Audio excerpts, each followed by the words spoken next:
திமுக councillor காலி குடங்களுடன் போராட்டம்.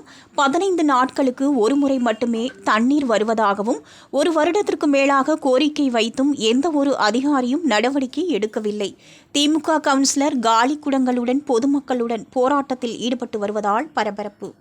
சேலம் மாநகராட்சி 55வது வார்டு பகுதியில் 1000க்கும் மேற்பட்ட குடியிருப்புகள் உள்ளது.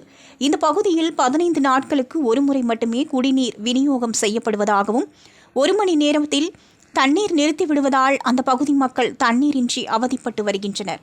இதுகுறித்து அந்த வார்டு கவுன்சிலர் தனலட்சுமி சதீஷ்குமார், திமுக கவுன்சிலர், இவர் மாநகராட்சி மேயர் மற்றும் ஆணையாளர், மண்டல குழு தலைவர் என பலரிடம் 1 வருடத்திற்கும் மேலாக கோரிக்கை வைத்துள்ளார்.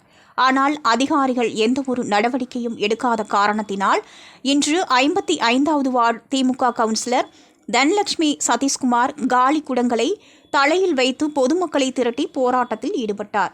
உடனடியாக தண்ணீர் விட நடவடிக்கை எடுக்காவிட்டால் ஆட்சியர் அலுவலகத்தில் பொதுமக்களை திரட்டி குடியேறும் போராட்டத்தில் ஈடுபடுவோம் என்று கூறினார். திமுக கவுன்சிலரின் போராட்டத்தை அறிந்த அதிகாரிகள் மற்றும் காவல்துறையினர் விரைந்து நடவடிக்கை எடுத்து சீரான குடிநீர் விநியோகம் செய்யப்படும் என உறுதியளித்ததை அடுத்து போராட்டம் கைவிடப்பட்டது. குடிநீர் விநியோகம் கண்டித்து திமுக கவுன்சிலரே போராட்டத்தில் ஈடுபட்ட சம்பவம் சேலத்தில் பெரும் பரபரப்பை ஏற்படுத்தியுள்ளது. இல்லை அதே கேள்வி அதுதான் நாங்கள் கேட்குறோம். வரி கட்டுறாங்க, எல்லாமே பண்ணுறாங்க, ஏன் தண்ணி வர்றதில்லை? இல்லை 5 நாளைக்கு ஒரு டைம் விடுறவங்களுக்கு வரி பாதி ஃபுல் வரி போடுங்க. 12 நாளைக்கு வரவங்களுக்கு பாதி வரி போட சொல்லுங்கள். எங்கள் டிவிஷனில் வரி எதாவது கம்மியாக கொடுத்துருக்காங்களா, ஏதோ வரி கட்டாத நில்லாக இருக்கா, எல்லாமே தான் பண்ணிட்டு தான் இருக்காங்க, எல்லாமே செய்கிறாங்க தான். இன்னும் வெய்ய காலமே ஸ்டார்ட் ஆகலை.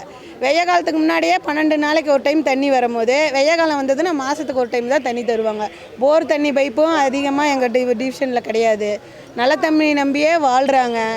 எல்லாம் ஏழையான மக்கள் தான் இருக்கிறாங்க. நைட்டில் வேலைக்கு போயிட்டு காலையில் வேலைக்கு போகிறவங்க இருக்காங்க. அந்த நைட்டில் 1 மணி 2 மணிக்கு தான் தண்ணி வருது, பகலில் வரதில்லை. அவங்க அந்த நைட்டெல்லாம் முழிச்சிட்டு தண்ணி பிடிச்சிட்டு திருப்பி காலையில் வேலைக்கு போகிறவங்களாம் இருக்காங்க. ரொம்ப சிரமத்துக்கு இது பண்ணுறாங்க. நானும் நிறையா தரம் மனுவும் கொடுத்துட்டேன், லெட்டரும் கொடுத்துட்டேன். இன்ன வரைக்கும் எந்த நடவடிக்கையும் எடுக்கலை. இந்த நடவடிக்கை எடுக்கலை அப்படின்னா நாங்கள் அடுத்து கலெக்டர் ஆஃபீஸ் தான் போவோம்.